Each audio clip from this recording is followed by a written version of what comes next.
Pero maganda kasi yan dahil for a while, parang wala ka nang paniniwalaan Yung TRICOM na abolish, yung Blue Ribbon in limbo, di ba? Tapos yung Ombudsman nagsisimula pa lang. ICI was jogging in place.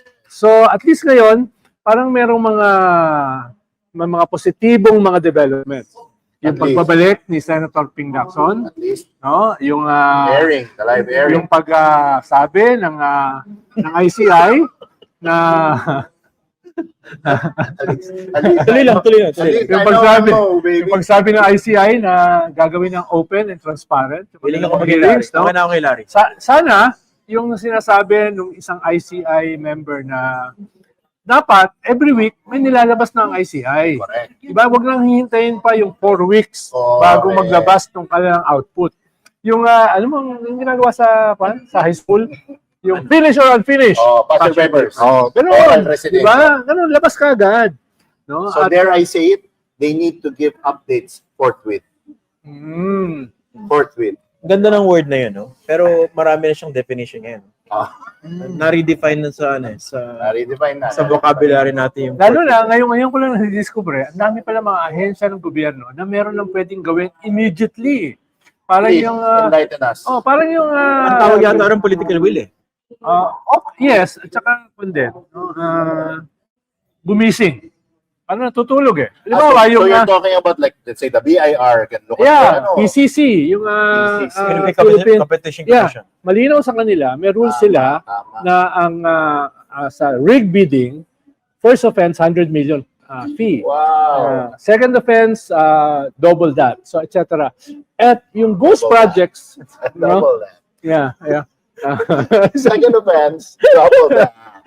Yeah, baka mag-add pa Baka magkamali Second offense, double that. So, Ako pinalampas ko na, pero unforgiving. Sige, nang tayo. Ikaw ang tumingin sa akin. I'm sorry guys, I was born and raised in Canada. Double that. Second offense, double that. Sana lang, itutulang na natin ito. Sana lang. So, ibig sabihin, pwede lang mangolekta.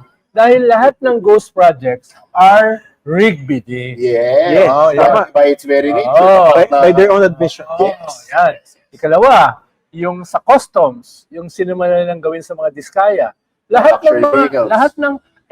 ng mga DPWH may luxury vehicles At karamihan sa kanila, if not all, kinuha yan sa customs. Kumpiska kagad yan. Government approach.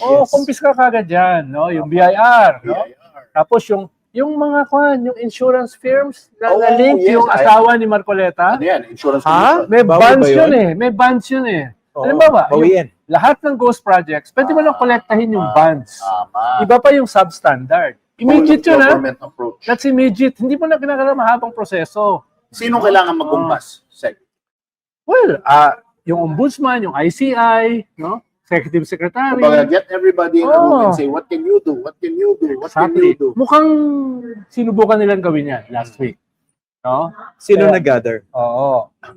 Well, apparently, yung ICI, ang hayang. Gusto po.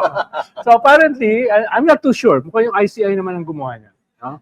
Hindi kasi ako privy sa ICI na babalitaan ko lang. So, ibig sabihin, may nangyayari naman to be fair. No? Pero syempre, dahil sa tindi ng corruption na pinag-uusapan natin dito, hindi natin masisi yung mga tao na mainip. Saka yung nakakainip. Pero Mother Percy, di ba, already began that watch. Diba? Yeah, halimbawa itong lifestyle check. Ang tagal na sinabi ng presidente yan, SONA pa lang. Ang dali naman gawin ng lifestyle check Sabagay, mas madaling gawin ngayon yan dahil binalik ng ombudsman yung SAL and rules. Ayan. Pero, even visually, you can probably see that, di ba? What kind of cars they drive. Kailangan pa ba ng shampoo dyan? At saka ito, no? Kasi alam ko ito yung fear ng mga... ito yung fear ng ibang politicians, kaya takot sila maglabas ng salin, baka raw magamit sa politika against them. No? Kunwari, nakita, bakit ang dami mong yaman, di ba? Pero kung kaya mo ipaliwanag, at saka hindi mo naman tinago, di ba? Wala ka dapat ikatakot, and you can hire people like him, di ba? To ward off possible malicious invitation. But I'm just a quiet, contemplative individual. Yeah. Yun. Oo nga, pero ibig sabihin, pag talagang ginawa ng gobyerno yung kanyang mandato, marami kang mapapanagot eh. Ang No? daming Ibig kapangyarihan sabihin, ng for the gobyerno. longest time, talagang they were looking the other way. Kasi Exactly. lumaki ng ganito yung halimaw eh. Well, isa yung malicious na pagtingin, na they're looking the other way. Yung isa rin pagtingin, baka hindi nila alam yung kanilang Mandato or kanyang capabilities. kapangyarihan, no? Yes. Dahil ang kailangan Competition pag ganun. medyo malapit doon. Dahil ang trabaho kasi ng Malacanang, especially the executive secretary, is the linchpin. Ikaw ang tigatahin yan eh. Ibig sabihin, lahat yan dapat alam mo. Tama. Dapat wala nagfo-fall sa cracks. No? Yun yung pan. Third defense about. Keep on looking at me, brother. I'm not even. But if it's the second offense, double that. Huwag mo na. Sige. That's not considered the third offense. Ganun yata pag naka-BS.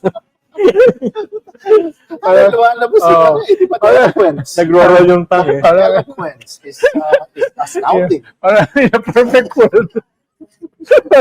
In a perfect world, di ba? Dapat alam nila yan. Okay. Dapat alam ng gobyerno yan. Minsan lang ako Powers makakindi. nila. Dati niyo ako inuupakan pag wala ako siya.